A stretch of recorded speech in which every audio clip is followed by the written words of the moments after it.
Good morning, good morning, good morning to my online family. Hope y'all having a great day so far. This is the day that the Lord has made. We will rejoice and be glad in it. No matter what's going on, the Lord knows we will rejoice and be glad in it. Now, let's talk real quick. 2020 came in and we was like, oh, this is going to be the year of vision. This is going to be the year of this, that, and the other, right? And then it came in and just kind of knocked us upside our head and kind of threw us down on the ground because it's nothing like okay, so I made a vision board in the beginning of this year, right? The virus was not a part of my vision board. It was not. Nowhere on my vision board did I put virus at all. But the Lord knew what was best, because even in the midst of the virus, God was still working things out for me. I kid you not. The first 3 months, God had already started working.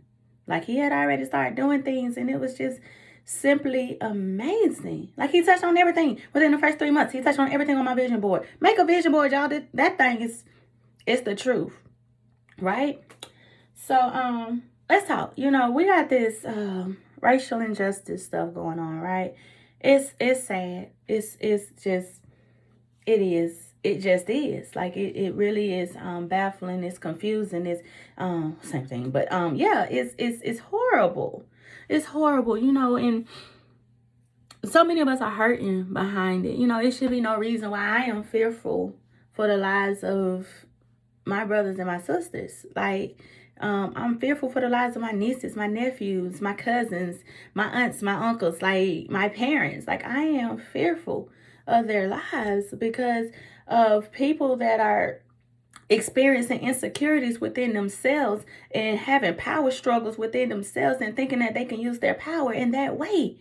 That thing now, that's confusing to me. I'm telling you. Like, it's hurtful. So what I'm not going to do is ignore it and act like it doesn't exist. You have so many people that talk about, like, oh, the Black Lives Matter, they're doing all these riots and they're doing this and that. That's not the case. That's not the case. It's not the case. It's so many misinformed people that think they know what Black Lives Matter stands for that are misrepresenting Black Lives Matter. All we trying to do is just put the message out there is that our lives matter. I don't want to hear all lives matter when my life don't matter, because that means all lives do not matter. All lives do not matter. Black lives matter. They matter. We can get to that. I would love to get to that all lives matter. I would love to get there. That would be awesome. But we can't get there until we allow each race life to matter. Right? So we're in a time that's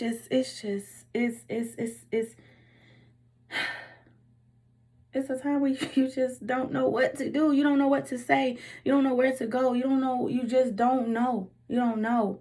And I was watching Mike Todd yesterday, and he was talking about the injustice or whatnot, and he was real about it. He was hurt, sad, angry. He thinks about his children having to deal with this.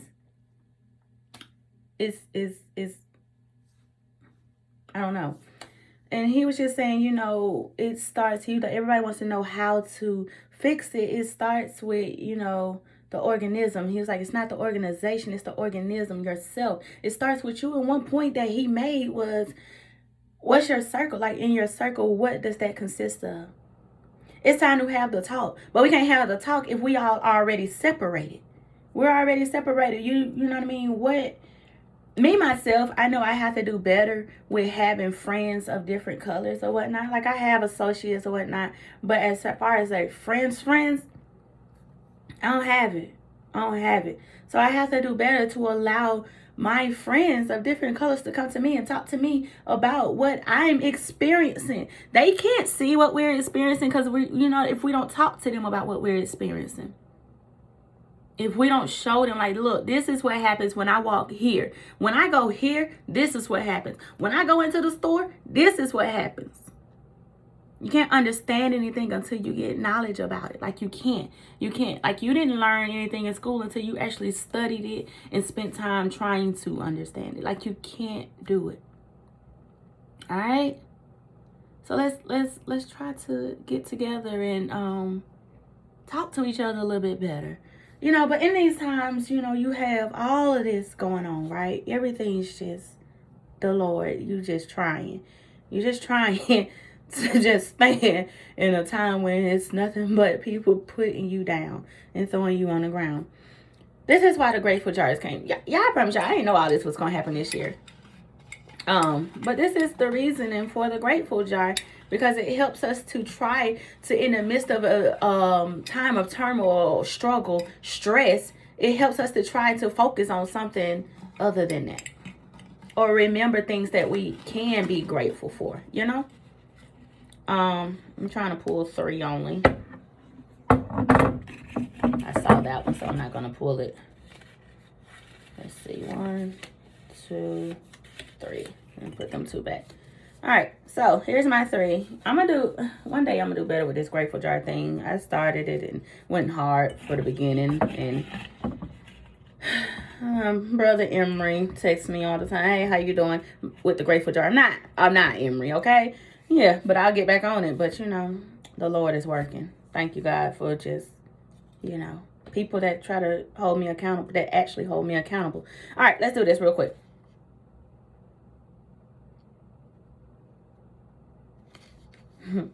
uh 3/29/20, March 29th, 2020, the life of my uncle. So my uncle passed during the virus, right? And he was the sweetest individual that you would meet. Like, for me, like, he was just so awesome. Like, he was so awesome. Like, I'm just grateful for his life, because in his life he taught me so much. He showed me so much. So I'm just grateful for his life. I'm not gonna go. March 29th, 2020, the life of my granny. Y'all know my grandma passed, and y'all already know most of the lessons that she taught me. Just awesome, right? March 2nd, 2020, hope. I ain't show y'all the other ones, but yeah, y'all, I'm not lying about this stuff. Like, hope. And that's what we need now, is hope that God can restore, and God will restore. We need to rest in the hope of that God will bring new life to us. And that was actually one of the ones I actually put back, because I could see it. And it said new life. So I'm grateful today for the things that God has done, the things that God continuously does, and the things that I just know that God's getting ready to do. I see him moving, and I'm praying that God continues to give vision and revelation of what it is we need to do to stop this senseless violence. Like, we need help. We need help. We do. And we need God to direct our paths. All right, y'all, I gotta get out of here. Stay encouraged. Stay strong as possible. Speak yourself. Speak your emotions, though. That's one thing about it. A lot of people be trying to say, well, don't talk about being mad about it. Hey, I'm mad about it. I am. And it is what it is. Like, I am mad. The Bible says, be ye angry, but sin not. So, he didn't say I couldn't get mad. So, I'm mad. But I'm still trying to figure out a way to help all this. All right? Y'all, remember, God loves you, and so do I. I really do. I really do love y'all. And I'm praying for y'all.